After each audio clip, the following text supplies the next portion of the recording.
week after George Floyd's death was significant for me both personally and professionally.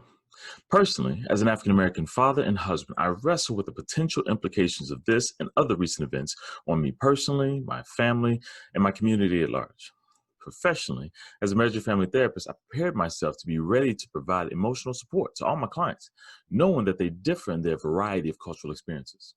Interestingly, while I was prepared to support my clients in their various responses, I was not prepared to have to provide emotional support for my professional colleagues as well.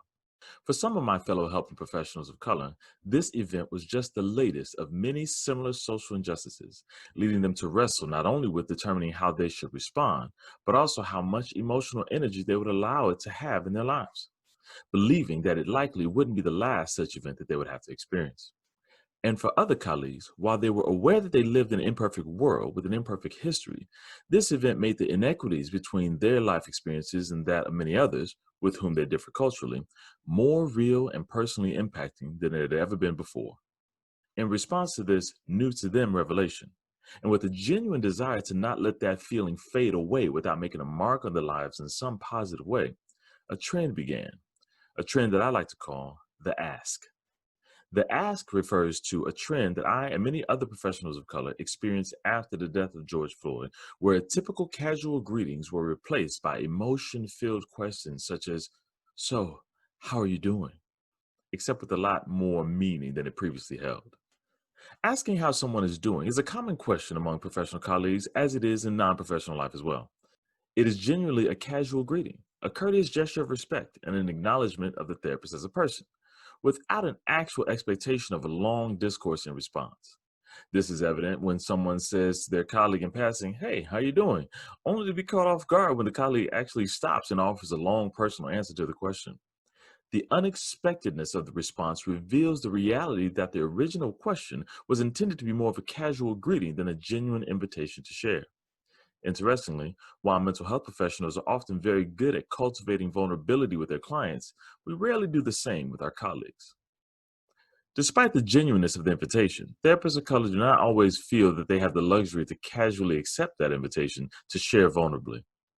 This is not due to a desire for secrecy, judgment, or to convey a colleague's unworthiness to know, but rather because doing so comes with risks that the therapist may or may not be willing to take. As such, when it comes to asking therapists of color to share how they are doing as it relates to their personal and emotional struggles influenced by the impact of social injustices on their personal cultural experiences, it is beneficial to consider just a few of the risks that they might feel in responding to the ask.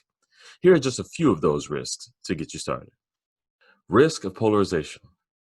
Accepting the invitation to vulnerably share emotional struggles, including past experiences and fears for the future, risks shifting the rapport between colleagues. Oftentimes, prior to the ask, the therapist of color had the luxury of cultivating genuine neutral support from their colleague, regardless of whether the colleagues shared the same cultural experiences or values. They could practice managing their emotional struggles privately and strategically sharing about their own experiences only when doing so is beneficial for risk-free consultation, understanding, and growth. However, if the therapist of color shares that they personally struggle with an experience or value that the colleague has contrasting values and beliefs about, it may negatively influence future conversations. And depending on the colleague's response, both therapists may walk away from the conversation with changed beliefs about and comfortability with each other. For some, this would be considered acceptable and beneficial, as it helps colleagues present their authentic true selves to professional relationships. However, for others, they will prefer the choice of when to take that risk, rather than have that risk thrust upon them. Risk of vulnerability. The ask is often a request for someone to be vulnerable in a way that they have not previously been with the person who's asking. It is asking someone to trust that the answer can be received well and not be used against them. And while it can be easy to take a lack of automatic trust personally, the reason for the caution often precedes the request. Often, previous experiences of vulnerability being rejected, minimized, or abused makes a genuine ask a riskier request than it was intended to be. Risk of traumatization. The ask indirectly invites the therapist of color to re experience something potentially traumatic, whether directly or indirectly. While this may genuinely assist in helping a colleague increase their cultural understanding, the question arises as to whether it's worth the cost to the therapist of color. And while some reasonably conclude that this risk is acceptable because they are asking a mental health professional who is trained to effectively manage these potentially emotionally traumatic experiences, this conclusion minimizes the significant toll such a re-experiencing of trauma takes on mental health professionals who, while trained, are real people with real feelings. In light of these risks, and in order to provide a few helpful considerations regarding how a genuinely interested colleague can show care for therapists of color as individuals, while also seeking to learn from their cultural experiences, I offer the following. Accept the unavoidability of risk. Doing so reduces judgment, shame, and blame in the event of an undesirable outcome, such as unintentionally offending the person being asked, and strained future professional interactions. While accepting that risks are unavoidable, efforts should be made to show a desire to reduce these risks and potential negative impacts as much as reasonably possible. Sometimes a brief disclaimer before the ask that conveys value and reassures of positive intentions can significantly reduce unspoken tensions. For example, I know it might be a lot to ask, but if it's not too uncomfortable, can I ask you something about your experiences? Ask humbly. Asking with a sense of respect and value rather than entitlement sets a good foundation for the possibility that you can be trusted with the answer. Humility conveys both confidence and respect, making it clear that you know that what you're asking for is a vulnerable, voluntary gift the therapist of color can choose to offer or not to offer. Accept and validate caution. Remember that present caution often has a past origin that precedes the ask. So instead of interpreting their caution as a personal sign of disrespect, consider what possible experiences they may have had prior to your encounter that may be making it difficult for them to return your genuine inquiry with unfiltered vulnerability. It's even possible that they may have had a bad experience with someone similar to you in some way, making it unclear whether or not you will behave similarly or whether you will pleasantly surprise them. Appreciate the gift. If a professional is willing to share vulnerably despite these and many other personal and professional risks, then show your appreciation for that generous gift by expressing that appreciation verbally. Show that it was worth the risk by putting something you learned into action and sharing such with them. You can show your appreciation for this gift of risk by not asking for too much too frequently. Going back to the well too often can lead to feelings of being taken for granted.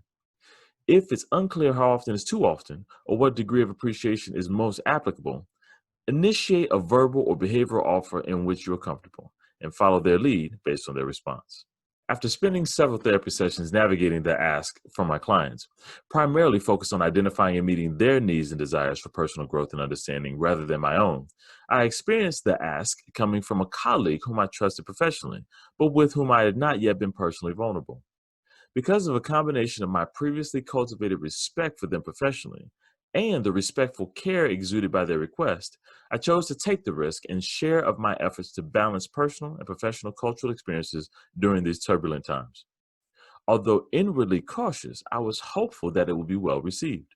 Although the genuine verbal appreciation that I received in response was reassuring, what made the risk most worth it was the acknowledgement that the experiences I shared helped enhance their personal and professional understanding, potentially even helping them to understand experiences that their current clients have been sharing about more thoroughly. Knowing that a personal risk could positively impact not only another professional, but also countless clients whom I may never be in a position to support directly, not only helped make that a positive experience, but also increase the likelihood that I might take that risk again in the future. In life, both personally and professionally, some things can only be learned through experience, whereas other things we must learn by asking about others' experiences. I encourage you to acknowledge and accept the risks and implications of the ask, including the emotional and relational implications of your genuine curiosity and desire for personal and professional growth.